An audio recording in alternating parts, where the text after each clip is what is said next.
Let's see if some Texas tacos and other Mexican goodies can redeem the less than stellar Texas dining experiences I've documented here on the channel so far. Today we're talking about Pacheco Taco Bar. Here's the story of how I ended up there and some of the amazing things that I got to try. My first full day in Texas was pretty much a culinary disaster. I was there to attend Vidsummit at Irving Convention Center at Las Colinas, and I was staying nearby at the Holiday Inn. The continental breakfast at that Holiday Inn, even though I hit it hard, was pretty standard and really not much to talk about. I'm not gonna knock it because it did serve the purpose of getting some fuel for the conference. You know, you want to sit in those knowledge-packed talks and just be able to think about everything, so you need some brain food. And it got me to that $25 boxed ham sandwich that they had at Vidsummit. And one of the things in that video that you guys commented on, I understand how conference pricing works, and I totally understand that it's a racket. But the whole idea is, when I bought my ticket and I figured I would throw on that ham sandwich as part of the actual package, that would be the easiest way to maximize my time focusing on actual conference things, like attending seminars and networking, and not have to worry about leaving, finding a place to eat, figuring out what to order, getting back to the conference. You pay for the convenience, so $25 for a ham sandwich box. Okay, we've already talked about this, but I can't lie and say that I wasn't jealous of some of the takeout containers that I was seeing people walking around the conference with, and those were from nearby eateries. So what I figured was, at the end of that first day, that I needed something a little bit more interesting, so I would take a little walk around the convention center and see what I could find. So I walked down that Las Colinas Boulevard. First thing on the right there, Bar Louie. That's where I went the first night after registration, and we were hanging out, and I had a pretty decent chicken sandwich there, but I wanted something a little bit different, and that's more of a place you go with a group. I almost stopped at a place called the Blue Fish, which was Japanese, but in my area, these types of restaurants are kind of a dime a dozen, so I figured I couldn't get much there that I couldn't get at home. So I kept walking. Pizza sounded good, and that's Grimaldi's. I figured I would save that for the second day after Vidsummit totally wrapped up. That video is already up on the channel here, and they all but kicked me out. Right in that same building as Grimaldi was Pacheco Taco Bar, and that looked like a neat place, and they also served alcohol. There was a decent line to the door as well, so I figured this was the place I needed to stop. The first thing to note looking at the menu is how much they have to offer, just given the sheer small size of the kitchen, but also the prices here are a total shock.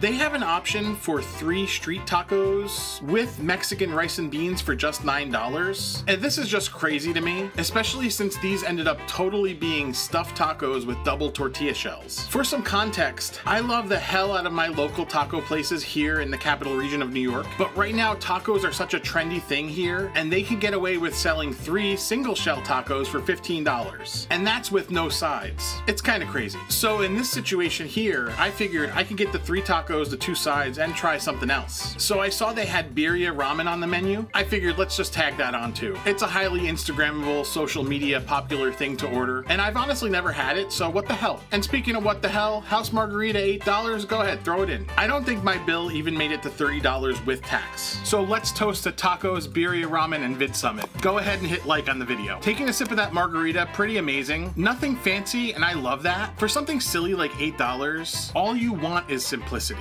And the bar area looks like a pretty cool place to hang, and there's even an area that extends outside where you can hang out, eat tacos, drink beers, and sip on affordable cocktails. While I was filming, somebody noticed me doing my thing with some fancy lighting, and we chatted a moment while I actually tried to get my B-roll.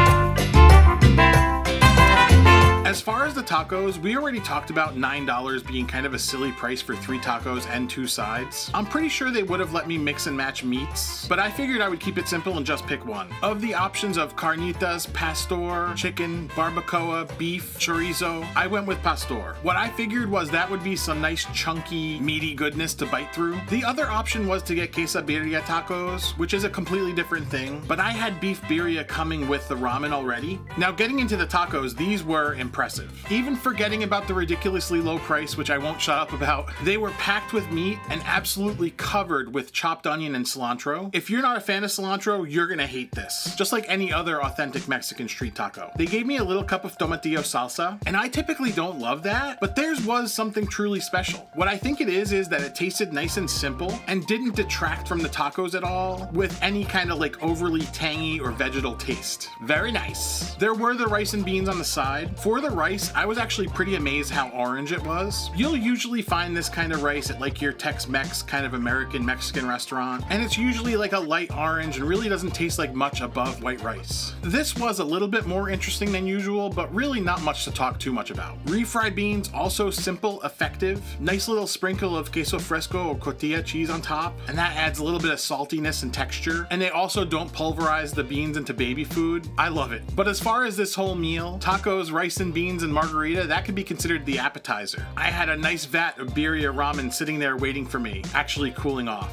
It was hotter than heck, so it was actually really nice to have all that other stuff to deal with before getting into that ramen. Now, if you've been on social media over the past few years, TikTok, Instagram, even YouTube, birria tacos became a big thing across the United States. What it is an adaptation of Mexican quesabirria, which takes a slow braised goat stew and serves it inside of tortillas that are grilled with cheese inside. And as you eat them, you dip them in some of the broth from that goat stew, which is called consommé. The American version swaps out the goat for beef. In general, Americans don't do well with goat. Some do. And then, because of Frankensteining our foods for social media, people mix the concepts of American birria with ramen, where they top your standard ramen noodles with some of the meat from the birria tacos, and then cover that in the consommé broth. At Pacheco, that's exactly what you get, with a nice little garnish of chopped onion and cilantro. It's one of those things where you look at it and it's totally impressive to look at, but it also is just a cup of ramen. When I went in, it was still pretty hot as heck. So first I tried the beef because that was gonna cool down a little bit quicker. Again, really hot, really nice, really rich. And then I went in for a bite of everything all together. It tasted really good, but I can't help but think in terms of value, it's kind of hard to compare this measly cup of instant ramen with a little bit of beef on top, probably the same amount of beef that would go into one of the tacos that I got, with 3 of those tacos with 2 sides. And the birria ramen was $12, where the 3 tacos 2 sides was $9. Maybe for me, I just don't pull the social media views for me to justify that value difference.